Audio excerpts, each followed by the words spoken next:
It is news time on Spectrum Television, and here are our top stories. The Constitutional Council has rejected Denis Emilien Tangana's complaint today, the 7th of September 2021, as he frowns at managers and deputies functioning under illegality, abiding under the 2017 law with an expired mandate. Details and more will be yours in this newscast. Plus, the governor of the Southwest region has visited institutions as he reassures their security and officially launches the academic year amidst the security upheavals plaguing the region. This and much more will be yours on this edition of the news. Good evening, ladies and gentlemen. Thanks for watching the bilingual newscast on Spectrum Television. It's a bilingual newscast, and we begin in the French language with Inès Bangan. Good evening, Inès. Bonsoir, Joséphine Binzi. Bonsoir à vous, mesdames et messieurs, et bienvenue. Comme annoncé en titre, plusieurs directeurs généraux de sociétés d'État au Cameroun totalisent de longues années à la tête de celle-ci. Le Front des démocrates camerounais a introduit le 25 août dernier une demande auprès du Conseil constitutionnel afin que ces DG et certains DG adjoints soient simplement remplacés. Une demande rejetée par le Conseil constitutionnel au terme d'une audience ce jour à Yaoundé. Mireille Siavzi. Le Conseil constitutionnel juge irrecevable la plainte introduite par l'homme politique Denis Emilien Tangana pour défaut de qualité du plaignant. À l'audience publique de ce mardi 7 septembre, le juge Joseph Obona a expliqué qu'au regard du fonctionnement du Conseil constitutionnel, seul le président de la République, les présidents des chambres hautes et basses du Parlement, un tiers des députés ou des sénateurs, les présidents des exécutifs régionaux dont les régions sont en cause, peuvent saisir le Conseil. Ce que le Conseil constitutionnel a fait aujourd'hui donne l'impression qu'il est une structure qui est uniquement là pour valider les élections. Or, le Conseil constitutionnel aurait pu créer un précédent, créer une jurisprudence qui pourrait provoquer dans l'avenir l'adoption d'une loi particulière pour élargir le mode de saisine du pouvoir constitutionnel. Le Conseil constitutionnel pourrait s'appuyer sur la Charte africaine des droits de l'homme et des peuples, qui dispose dans son article 7 que tout citoyen d'un État membre de l'Union africaine a le droit de saisir une juridiction nationale de son pays du moment où il a intérêt dans une affaire. Donc, le Conseil a donc refusé d'entrer dans l'histoire et voilà, il a empêché que notre débat entre dans le fond. L'action engagée par le Front des démocrates camerounais n'est que le début d'un long feuilleton judiciaire, martèle son président. Parce que dans les faits, au Cameroun, nombreux sont ces présidents des conseils d'administration, directeurs généraux et leurs adjoints qui sont dans l'illégalité depuis la loi de 2017. Nous allons poursuivre nos actions, premièrement en attaquant des actes administratifs que ces DG illégaux signent dans les tribunaux administratifs.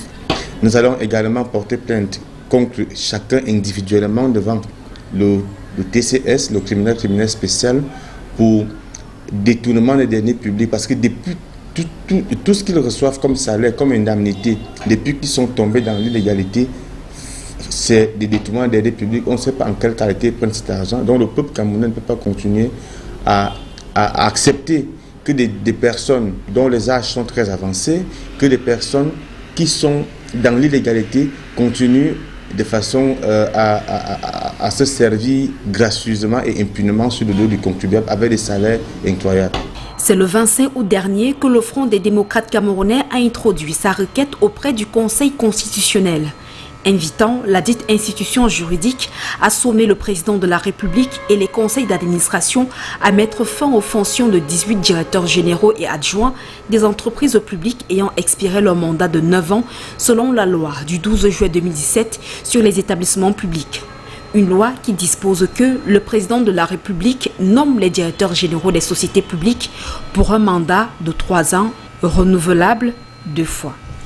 Face à la presse ce jour, l'honorable Bapo Lipote se dit indigné des actions des agents de division qui ont programmé l'organisation le 11 septembre prochain d'un congrès. L'honorable Bapo Lipote appelle à l'union et dit se désolidariser de l'organisation de ce congrès. Il s'exprime dans cet extrait sélectionné pour nous par Olivier Bouzike. Nous avons trouvé nécessaire de vous interpeller et à travers vous interpeller les militants et sympathisants de l'UPC, prendre à témoin l'opinion publique nationale et internationale et réaffirmer qu'il y a bien évidemment une instrumentalisation de certains groupes pris en otage pour déstabiliser l'union des populations du Cameroun, parce qu'on sait que la déstabilisation de l'union des populations du Cameroun conduit inévitablement à la déstabilisation des institutions républicaines au Cameroun. L'État du Cameroun, à travers son ministère de l'administration territoriale, reconnaît une seule direction de l'UPC, celle que dirige Paul Hippolyte Robert. En nous référant à tout ce qui précède, nous sommes venus devant vous porter à votre connaissance que l'union des populations du Cameroun, légale et légitime, ne reconnaît pas le congrès de l'imposture illégitime et illégale convoqué ce 11 septembre 2021 à Yaoundé par le groupe Balegel Nkout. Dans la même perspective, nous sommes venus devant vous décliner toute responsabilité sur les conséquences néfastes et de troubles graves à l'ordre public qui peuvent en découler. Mirabel Christelle Lingom n'est plus la jeune fille dont les photos ont été abondamment partagées au cours du mois de juin sur les réseaux sociaux après la diffusion d'une vidéo sur ces plateformes, d'une vidéo classée adulte sur cette plateforme s'en est allée alors que la procédure judiciaire enclenchée par ses avocats n'est pas encore arrivée à son terme. Je vous propose d'écouter son avocat, maître Fabien Kenyé. C'est dans son reportage que signalait la reine Gonzé. En matière pénale, la mort de la victime n'éteint pas l'action publique. Tout simplement, c'est aussi clair comme l'eau de roche. Donc la procédure peut être continuée. Naturellement, ses intérêts, aujourd'hui, appartiendront à sa famille. Puis du moment où elle est morte, le contrat qu'elle avait avec moi se rompt. N'est-ce pas? Se rompt. C'est son grand frère qui avait été avec nous qui décidera de la suite de la procédure ou pas. Il est donc possible que le décès de Mirabel Christelle Lingom n'arrête pas la machine judiciaire enclenchée après la diffusion sur les réseaux sociaux mi-juin d'une vidéo classée adulte. Cette dernière avait en effet intenté une action judiciaire après que certaines personnes aient associé son nom et son image au contenu de la dite vidéo. Il s'agit en fait à l'origine d'une vidéo que le journaliste, votre confrère Paul Chouta, a tourné avec la mère de sa fille, qui a été récupérée par qui on essaie et envoyée dans la toile. Donc le 16 juin précisément, d'après ce qui est apparu dans le dossier, elle a un ex-copain, Bapes, qui lui envoie cette vidéo à la défunte.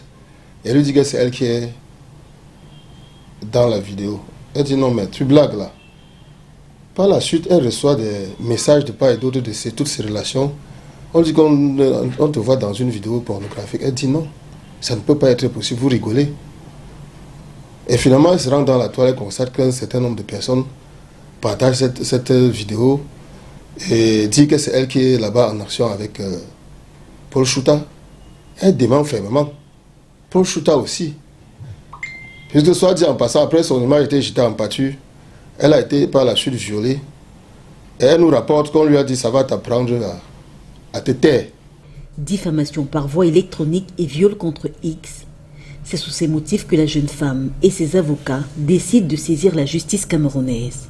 Au cours des enquêtes, l'enquêteur décide de convoquer Paul Chouta et sa fille. Vous imaginez, Mirabel a été déshabillée, concomitamment avec la fille en question, qui est dans un sextape avec Chouta, pour qu'on décide finalement que ce n'est pas Mirabel. Jusque-là, il y a deux personnes parmi les mises en cause qui insistent pour dire que c'est elle. Je n'ai pas assisté à la confrontation, ça c'est juste la confrontation. J'étais hors de la ville le 2 septembre. Elle m'envoie un voice de Harold Kesh. Elle me dit, je crois que merde, mes jours sur terre sont finis. Et j'ai dit non, Mirabel, il faut sois fort, sois forte. Par la suite, elle me dit, merde, j'ai déjà vu pire que ça. J'entends poursuivre ma procédure jusqu'au bout. D'ailleurs, l'échange le 4 septembre 2021 par message WhatsApp entre l'avocat et sa défunte cliente, soit 2 jours avant son décès, échange mis à notre disposition par maître Fabien Keigné, semble attester de la détermination de la jeune dame. Le sort lui en décidera autrement. Lundi, on va donc se retrouver. C'est-à-dire lundi, hier. D'ailleurs, je suis allé à l'ouest. Hier, je suis revenu le temps de faire quelques diligences avant de la recontacter. Son grand frère, qui était presque son dernier soutien, m'appelle vers 13h par là pour me dire que ça ne va pas à Mirabel et à l'hôpital de la Cité des Palmiers. Elle est mal en point, elle est inconsciente, elle a même déféqué sur elle, tout ça. Il m'appelle plus, on n'est plus. Je dis, bon, je vais voir ce que je vais faire. Par la suite, c'est moi qui le rappelle pour savoir à quel niveau. Il me dit, mais Mirabel est morte. Donc, elle meurt au moment où j'ai rendez-vous avec elle lundi, alors qu'elle venait de me dire qu'elle est déterminée à mener sa produit jusqu'au bout. Elle décède au moment où les enquêtes sont presque en train d'être bouclées au niveau de la brigade de recherche. Un jour après son décès, les thèses sur les causes probables de sa mort s'affrontent déjà sur les réseaux sociaux, sans pour autant que sa famille ne les atteste. Cependant, après sa mort, il y a mon confrère M. Chegalé qui m'a dit des choses extraordinaires qui sont tout aussi dans la toile que le 2 septembre en question. Je n'étais pas dans la ville où ils ont causé. Elle a dit que certaines personnes l'ont invité à boire du coca. Par la suite, elle a constaté qu'il y avait des dépôts dans la bouteille et qu'elle avait des douleurs atroces. C'est ce que mon confrère me rapporte. Je crois qu'il a même dû dire aux journalistes, à certains journalistes, et cela peut m'être vérifié dans la toile. Et sur cette même toile, d'où sont partis tous les malheurs de Mirabel Christelle Lingom, on s'accuse aujourd'hui mutuellement d'avoir causé sa perte. C'est dire que l'affaire a pris une coloration politique, quand d'autres regrettent simplement qu'une jeune fille à la fleur de l'âge en ait payé le plus lourd tribut. 20 fallen heroes of the Navy are being remembered as an effigy has today been inaugurated today, September 7th, 2021, by the governor of the Littoral Region, Samuel Dieudonné Ifahadiboa, in the presence of marine authorities to honor their memories and their hard work. Oni Ladonet completes that story.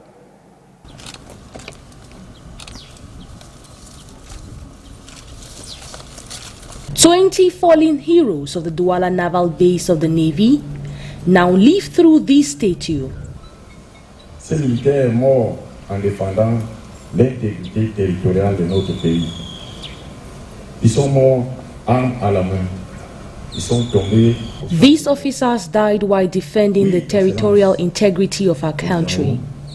With their weapons in hand, they died on the battlefield.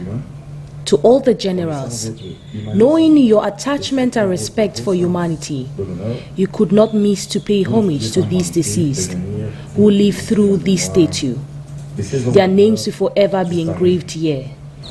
Mais qui, à travers ces stèles, vivront à jamais.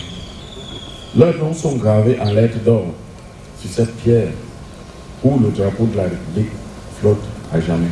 Erected as homage to the deceased, it has been inaugurated today, September 7, 2021, in a ceremony presided over by the governor of the Littoral Region, Samuel Dieudonné Ifahadiboa. As long as our nation will be facing political and strategic crisis, we will be there to protect this our beloved nation. Built in 3 months, 16 days, the 2 men at the top, holding the national flag, signify the Navy guarding the country. The names written in gold goes out to show the important contributions of these national heroes. Talk back to school as the governor of the Littoral Region, Samuel Dodone Ivaha-Diboah, has expressed satisfaction with the effective resumption of the new academic year in the country's economic capital. He was speaking today, September 7th, in a guided tour in some public and primary and nursery schools in the country. Catherine Kone completes that story.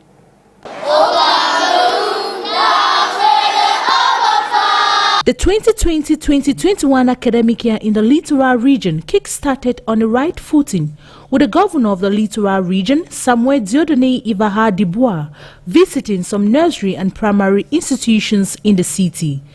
As we have seen yesterday, today we see that the primary school are also ready, and since yesterday they are already on school.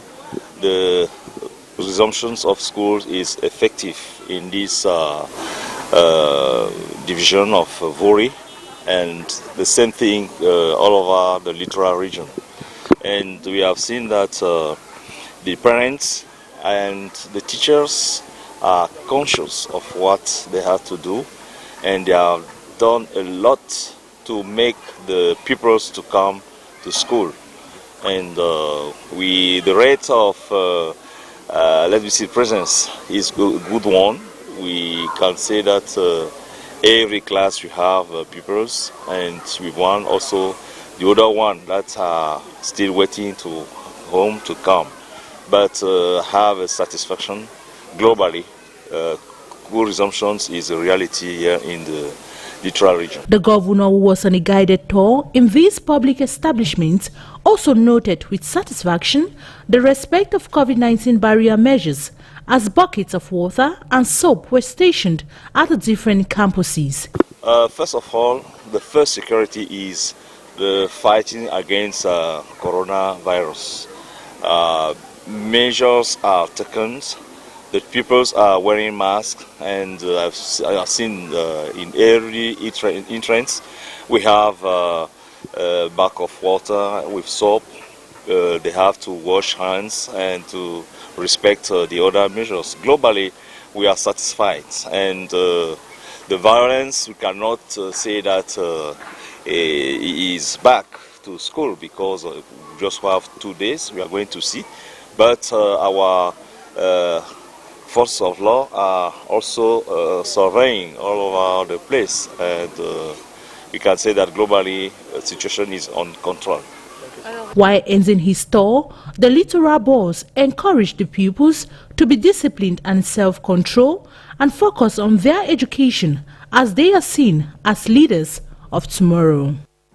And we still talk education as we move to the Southwest region, where the governor of the Southwest region, Bernard Okalia-Bilai, has visited some public and private schools in Buea, Limbe and Motengene to evaluate the effective resumption of the school year. Let's get his reaction in the following interview with Catherine Kone.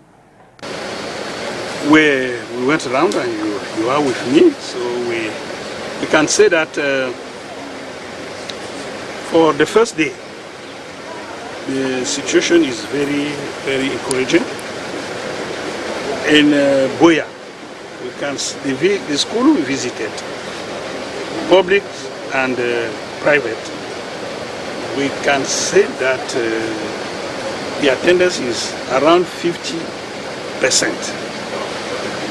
In Limbe, if you agree with me, we can say that they are around 70–80%. All the schools. So for the first day, I think it's very good. The impression is very good. We want to thank the school administration and the regional delegates who have been working hard during the holidays for us to have this result today. But it is the first day. We'll continue tomorrow. We'll continue to visit some schools tomorrow and after tomorrow. And we want to seize the opportunity of your microphones to call the parents and the students who are still dragging their feet to come back, because the school has started, and what is taught today, what teachers are teaching today, they will not come back tomorrow and after tomorrow. So those who are absent will be wrong. It is quite the same situation in Manfred, in Kumba, and in Bangem.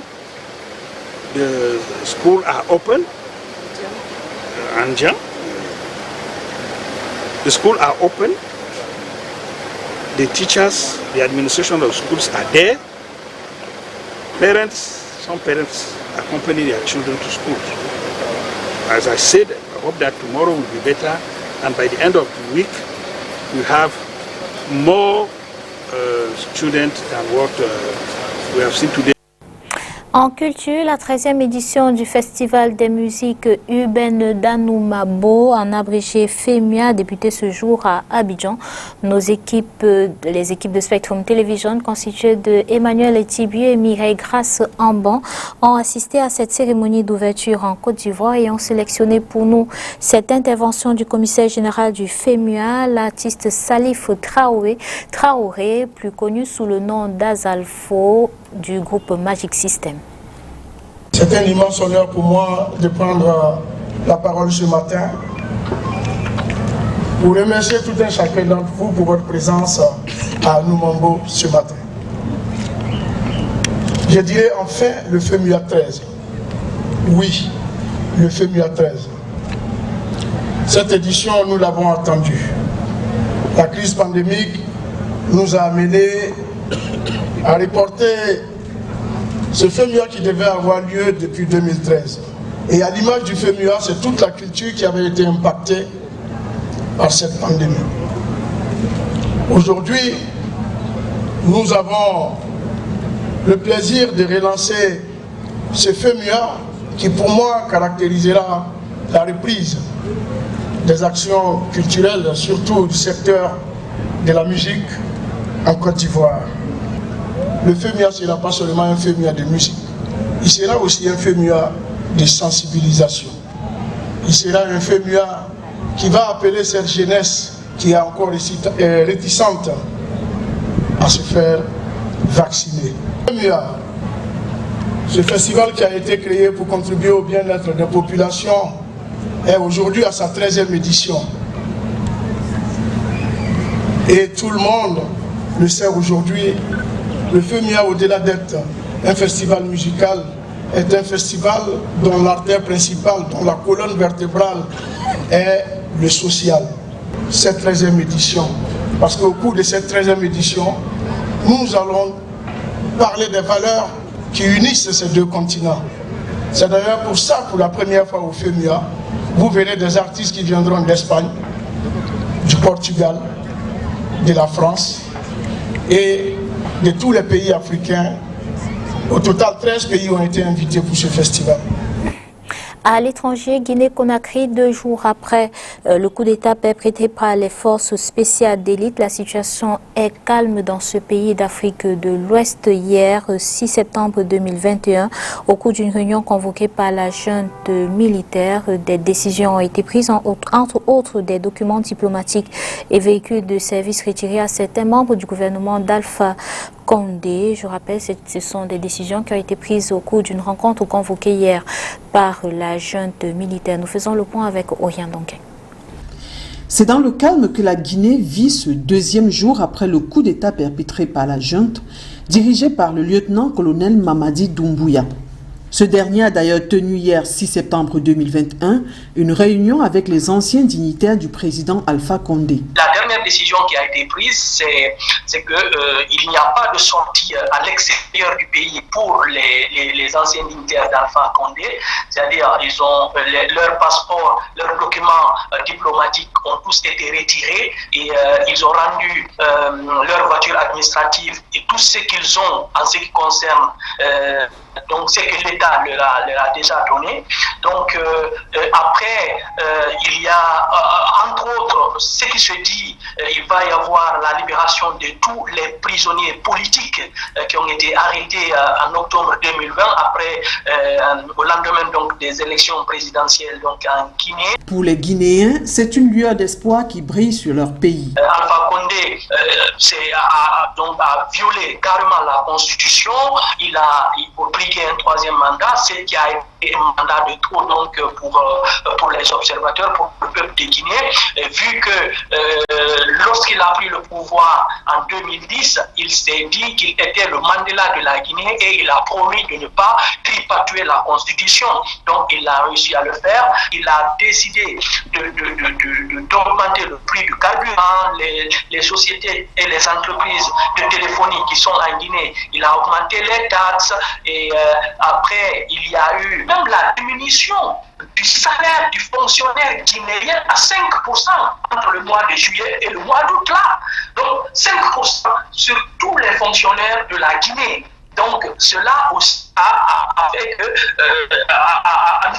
nous a fait dire qu'il fallait que Alpha Condé soit aujourd'hui déposé par cette chaîne militaire. C'est un peuple content de ce coup d'État, bien que sceptique pour la suite. Il y a une liesse populaire aujourd'hui dans les rues de la Guinée, c'est-à-dire c'est pas seulement qu'on a créé un peu partout dans le pays, parce qu'on se dit qu'on est libéré. La population est fière de cette armée guinéenne parce que cette armée a réussi à prendre sa responsabilité au moment opportun. Maintenant, reste à savoir ce qui va se passer dans les jours, semaines et mois à venir. Parce que vous savez, quand les militaires prennent le pouvoir, ils nous disent ce que nous voulons entendre.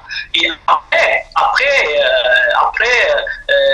quand ils vont s'habituer au pouvoir, c'est là qu'il va y avoir le gros problème. En effet, les Guinéens gardent bien en esprit le passage au pouvoir en 2010 du capitaine Dadis Camara. C'est avec ces images de la Guinée-Conakry que nous mettons un terme à cette édition d'information bilingue sur Spectrum Television. Merci d'avoir été des nôtres. Disons-nous à demain. Bonsoir. Bonsoir Joséphine Benzi. Good night to you, Ines, and good night to you. Thanks for watching. See you tomorrow.